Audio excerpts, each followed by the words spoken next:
Florida, a great place to live and a great place to work.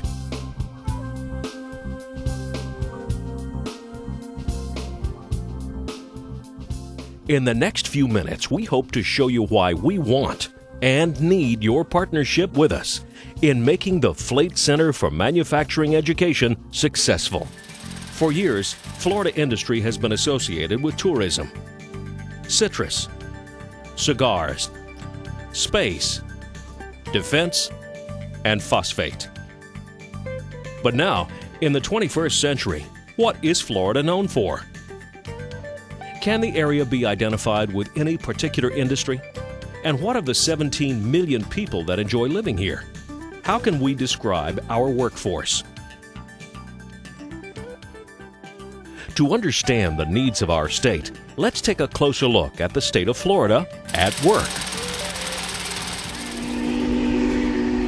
At the beginning of the 20th century, the east coast of Florida boasted the eighth wonder of the world, Henry Flagler's out-to-sea railroad to its largest city, Key West. Beaches, palm trees, and beautiful luxury hotels at every railroad stop made Florida the vacation destination for the United States. And in manufacturing, Tampa was known as the cigar capital of the world, with 82% of the area's manufacturing efforts rolled into the one industry. The nation's first grapefruit was grown in Safety Harbor near Clearwater. And by the 1930s, the state's citrus industry was growing tremendously. And Florida celebrated its 500th anniversary of raising cattle, making Florida's cattle industry older than Ponce de Leon himself. Tourism and agriculture fueled Florida's early growth.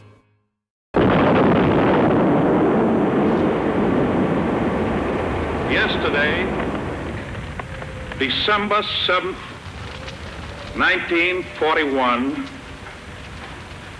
a date which will live in infamy. And then, World War II changed the region forever. I'm getting coins for my country at the Hollywood Canteen. The hardest working junior hostess you've ever seen. I'm doing my bit down here. Working under Department of Defense contracts, manufacturers in Tampa launched over 400 Liberty ships, destroyers, and escorts during the war. And using the facilities of the Food Machinery Corporation, the world's largest manufacturer of equipment for handling food, workers in Dunedin and Lakeland built the world's first 100 alligator amphibious vehicles. To the loyal employees of the Donald Roebling Company, Clearwater, Florida, American forces require more boats for continued offensive action in the Pacific. Respectfully yours, I am Lieutenant General T. Holcomb, Commander, United States Marine Corps. These machines proved critical to the Allied victory in the Pacific. Florida began World War II as a fairly rural state, landing 27th out of 48 states according to population. But in only the next 10 years, the state worked its way past 9 states to move up to the 19th position. This surge of industry continued to fuel the area for over 40 years. Defense and aerospace firms flourished in Florida. Educational institutions and companies produced training materials to educate workers about the new technologies.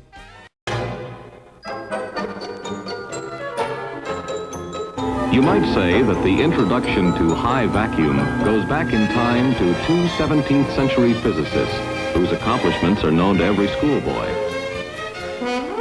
Extra! Extra! Read all about it!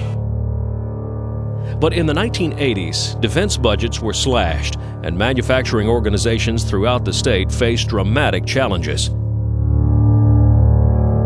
Fortunately, many companies were able to assess the new marketplace and successfully refocus their manufacturing capabilities to fulfill the needs of emerging markets.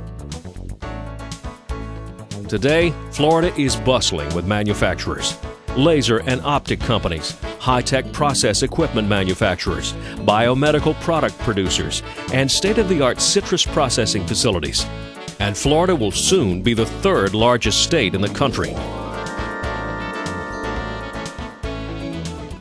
Now, our common challenge is to provide a local workforce that is educated and trained to meet the dynamic needs of our state's manufacturers.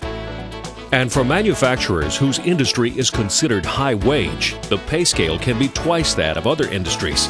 It should not be necessary for manufacturers to have to search outside the state to get the best trained and most experienced employees.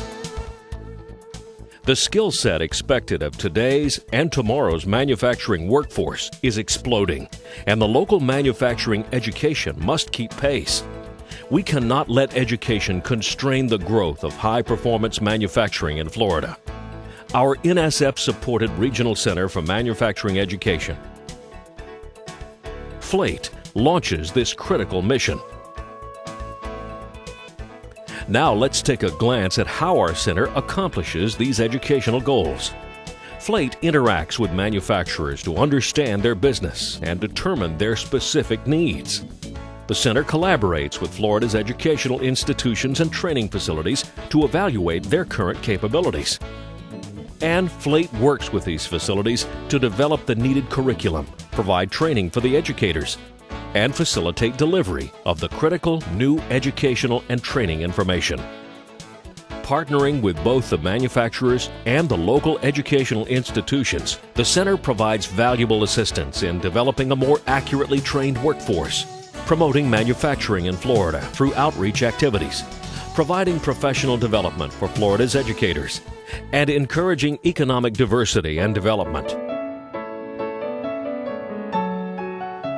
The success of this mission will only be as good as the partnerships created among the manufacturers, the educational institutions, and the community. Together, we can build an educated workforce right here in Florida, prepared to work in today's and tomorrow's dynamic manufacturing environment. We urge you to join us now and help guarantee that this National Science Foundation-supported Regional Center for Manufacturing Education is successful. Please contact us now to partner with FLATE.